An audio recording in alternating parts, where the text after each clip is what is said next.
In this video, we're going to describe the air leakage controls used to limit the infiltration and exfiltration in a residential building. By limiting these forces, we can reduce both the heat and moisture flow.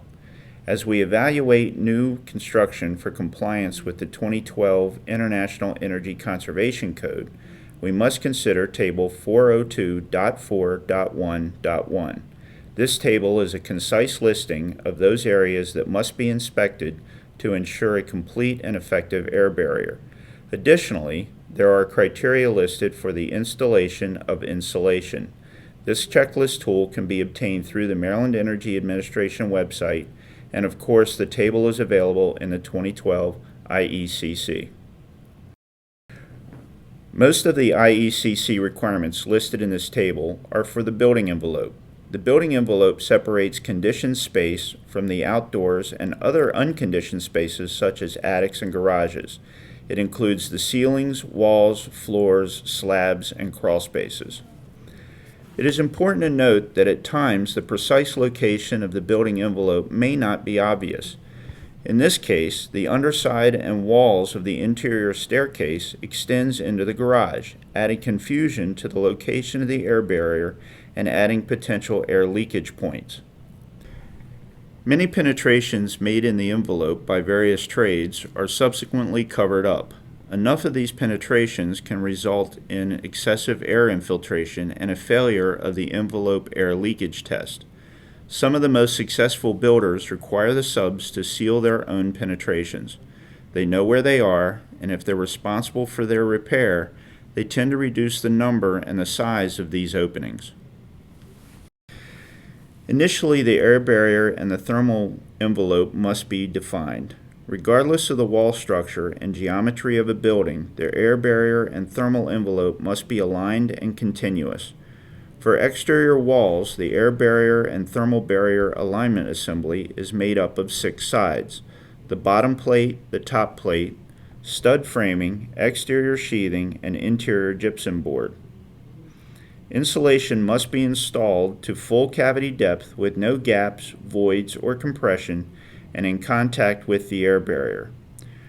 For ceilings, the air barrier and the thermal barrier alignment assembly is made up of the stud framing, insulation, and the interior gypsum board. And again, the insulation must be installed to full cavity depth with no gaps, voids, or compression. Current IECC places significant emphasis on access panels and doors into unconditioned attics. Whether access is through panels, pull-down stairs, or doors, the insulation should be permanently attached to the access door or panel and must meet the IECC code requirements for R value.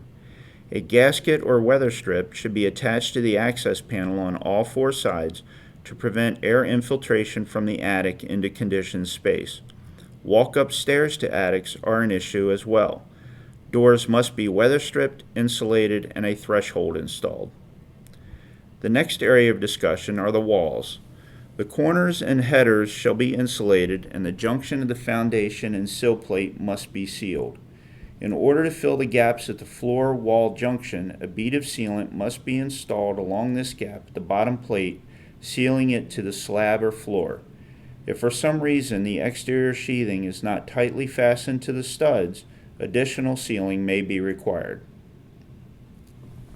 As can be seen here, the inspector is checking for blocking in the floor joist area. In the lower picture, you can see that blocking has been added. This prevents air from infiltrating below the floor. We also need to make sure that the knee walls in vaulted and cathedral ceilings are not forgotten. An air barrier must be installed in the gable wall as well. Attic knee walls are a type of wall assembly that can be problematic for the air barrier if care is not taken during construction. An attic knee wall is the vertical wall between an unconditioned attic and the conditioned portion of the house. Knee walls must be sealed. The insulation in the knee wall should be supported as well as air sealed on the attic side. The Energy Code requires you to provide blocking at every single opening in those open bands between the ceiling joists. By providing the required blocking, the ceiling insulation in the attic space can truly be effective at maintaining a temperature difference between the attic and conditioned space. For attic knee walls, the air barrier and thermal barrier alignment assembly is made up of 6 sides. This includes the top and bottom stud framing, the interior gypsum board, and the attic side air barrier. If R19 insulation is used in the knee wall, the stud framing would require 2x6 studs. Insulation must be installed to full cavity depth with no gaps, voids, or compression, and in contact with the air barrier. On windows and doors, all gaps between the window or door jamb and the framing and any skylights in framing must be sealed. Care should be taken to use low expansion foam to prevent any warping of the window or door frame. After sealing our windows and doors, we need to block the air infiltration at the rim joists.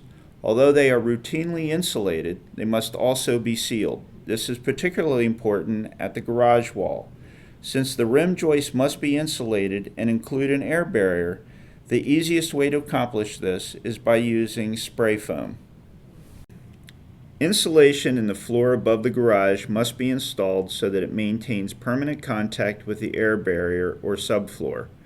Install the insulation with no gaps, voids, or compression. The insulation should be held in place with a mechanical fastener or wires. If not, the joist cavity should be full filled. Otherwise, over time, the insulation can sag away from the floor and create voids. Ensure that all draft stops between the unconditioned garage and the conditioned interior space are sealed on all 4 sides with caulk or foam. Any penetrations, such as water or sewer piping or electrical wires, of the subfloor or draft stop must be sealed with a gasket, caulk, or foam. As you can see in these photos, mechanical fasteners or wires have been used to ensure the insulation remains in contact with the floor above.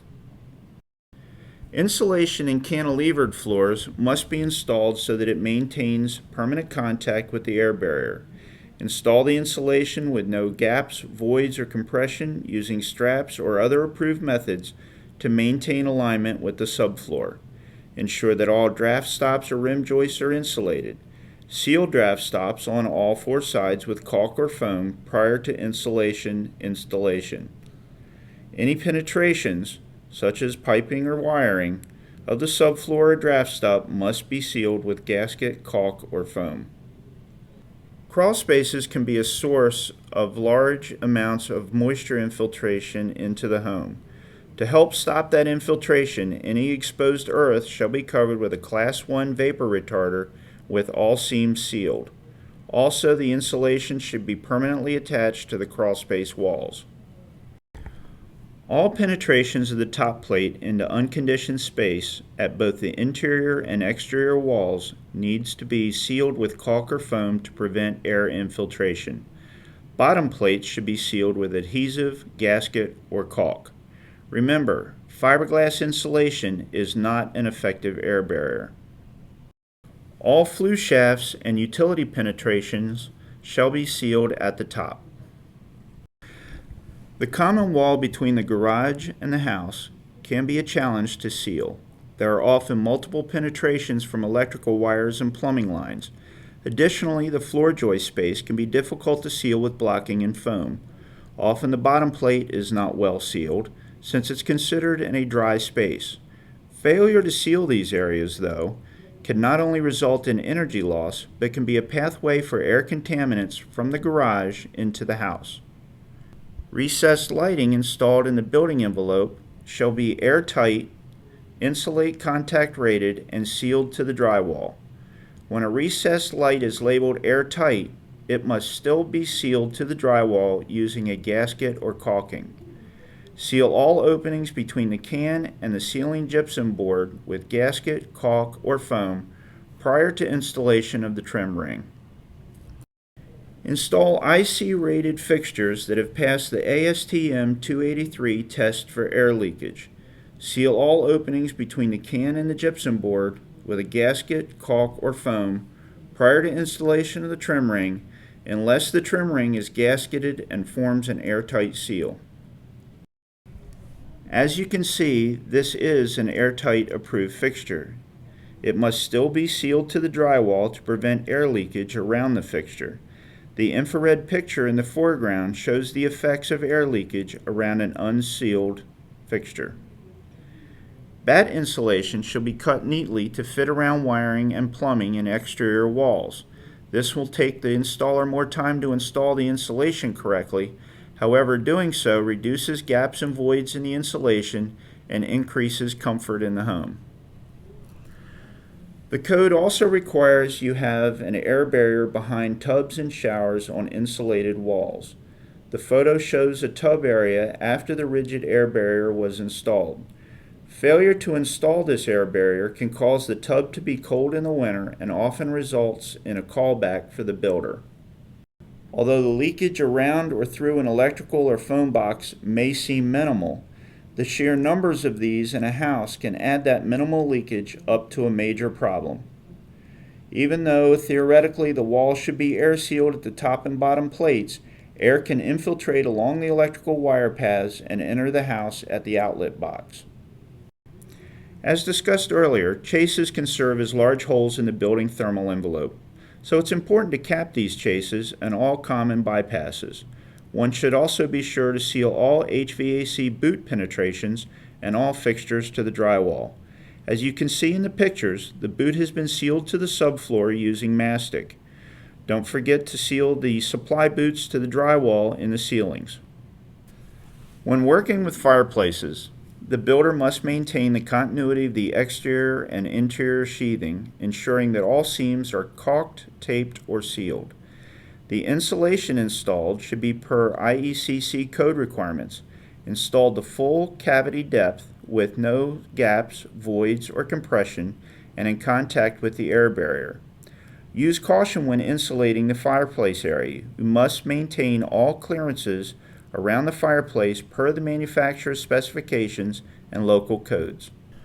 Over the last several minutes, we've covered the most common air barrier and insulation issues found during energy code inspections and how they relate to the air barrier and insulation installation table 402.4.1.1. For additional information, feel free to visit the Maryland Energy Administration's website. There you will find links to additional videos and webinars, along with the Department of Energy resources.